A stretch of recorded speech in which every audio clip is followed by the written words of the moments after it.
Това продължих на 10 пъти.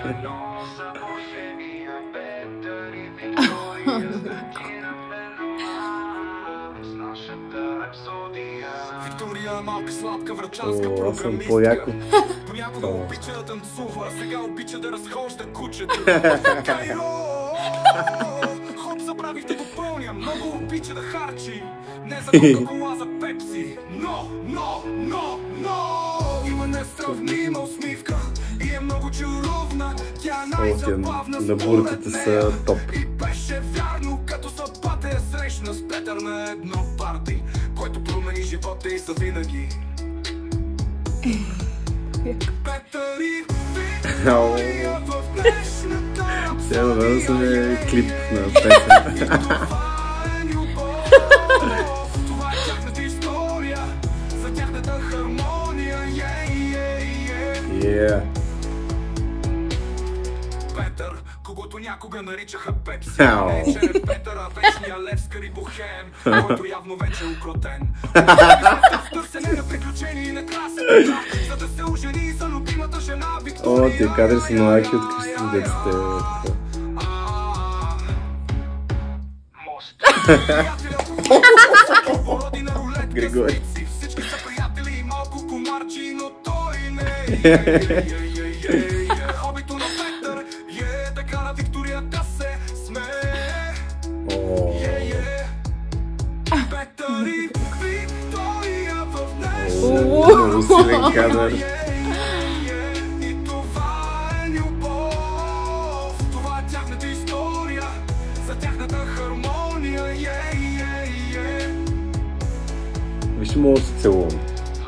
Да пътуват заедно, да пеят стари български песни, да се напият по по-шоу и да се смеят на тъпоти. Виктория постоянно му се кара, защото той не чисти и не подрежда. Петър никога не и се кара, защото е много добър човек. Петър и Виктория в днешната рапсодия. И това е любов. Това е тяхната история, за тяхната хармония.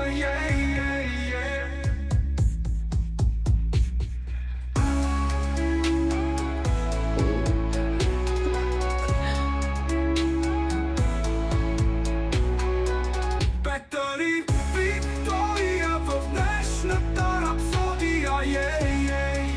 И това е любов. Това е тяхната история, за тяхната Кефа се, не плаче.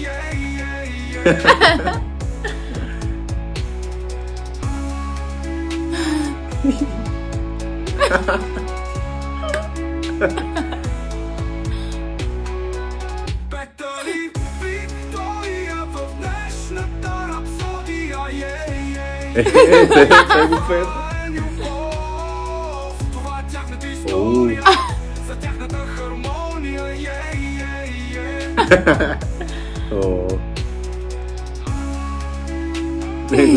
Моста. Еха, ти се направя. О, тук има малко. Петър и Виктория в днешната И нашите хора са тук. и това е любов. Да, тук малко имахме. Имате история. Имахме история.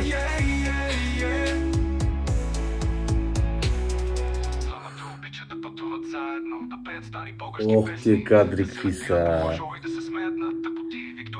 Майко, тия кадри са като на Зоро филма.